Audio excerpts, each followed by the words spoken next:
Russian security forces have sharply increased checks of trucks on the roads following Ukraine's unprecedented attack on Russian strategic aviation airfields on Sunday, the Moscow Times says. In Siberia, mass inspections of trucks have begun at stationary and mobile traffic police posts, and throughout Russia, inspections of trucks with Chelyabinsk license plates have begun, sources in the logistics market told the Moscow Times.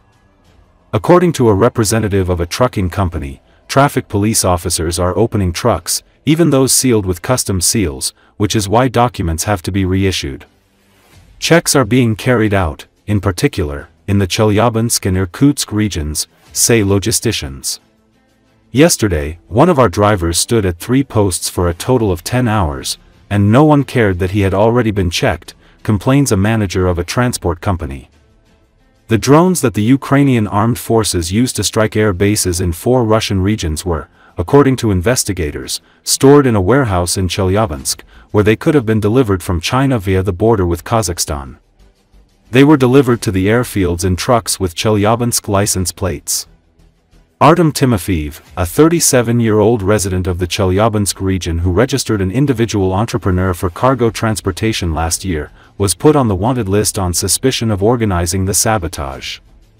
As logisticians reported, literally the next day after the attack on the airfields, cargo control was tightened at land border checkpoints with China and Mongolia. Our sources at customs and law enforcement agencies say that the increased control will continue for at least a month, and maybe forever, fears an employee of a large transport company. Operation Spiderweb was in the works for more than a year and a half. The SBU secretly smuggled small quadcopter drones into Russia, Ukrainian intelligence officials told the Wall Street Journal and the Financial Times. Wooden containers were then smuggled into the area, where the drones were placed before the attack. When the time came to strike, the containers were loaded onto trucks to get them closer to the airfields. The lids of the containers were then opened remotely, and the drones flew out to strike their targets. Ukrainian journalist Denis Kazansky said, "There are huge traffic jams on the highways, every truck is being stopped and searched. It's a logistical collapse." He added, "These efforts are pointless, they've realized the threat too late. It's just a show of force and an attempt to look busy." In reality, Russia's security services are now helping Ukraine by deepening the economic fallout of the attacks.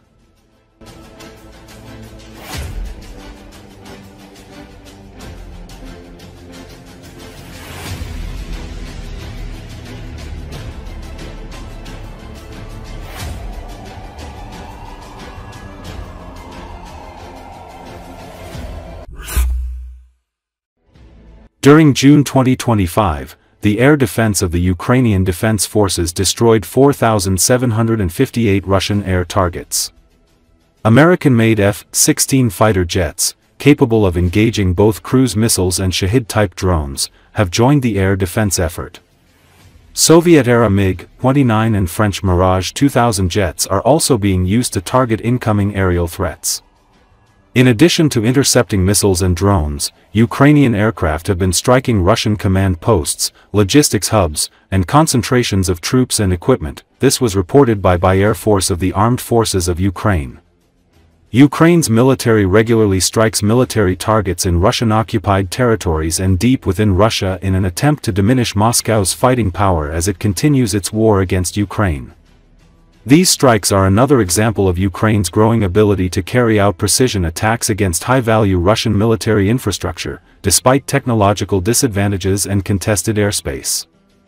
Among the downed targets are 8 aeroballistic missiles Kh-47M2, Kinzhal, 93 cruise missiles Kh-101/Kh-55SM, 14 ballistic missiles, Iskander-M/KN-23, 12 caliber cruise missiles, 13 guided air missiles Kh-5969, 27 Iskander-K cruise missiles, 2,453 Shahid-type attack UAVs, 659 reconnaissance UAVs, 1,479 UAVs of other types.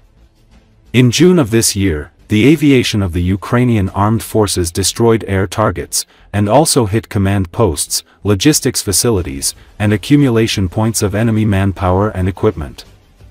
The sharp rise in interceptions comes amid a surge in Russian aerial attacks. On June 29 alone, Russia used more than 500 air-launched weapons in a single combined assault on Ukraine.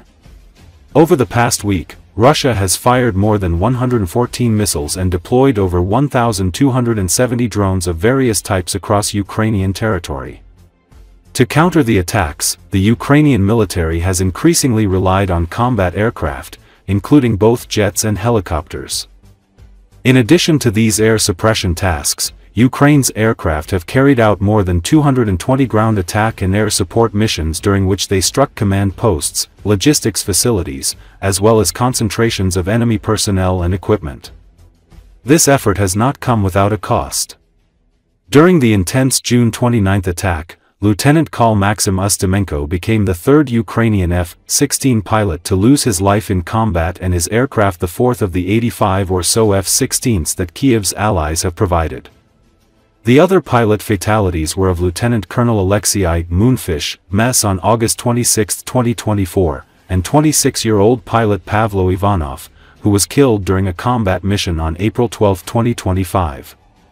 In a more unconventional tactic, the Ukrainian Air Force has deployed Yak-52 piston-engine aircraft to intercept Russian reconnaissance drones.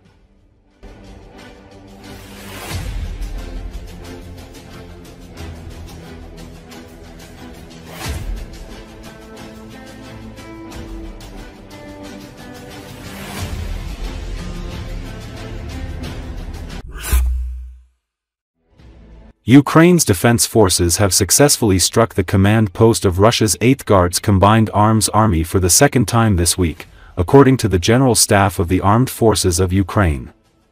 On July 3, Ukraine's defense forces successfully struck the command post of Russia's 8th Guards Combined Arms Army for the second time this week, the military reported.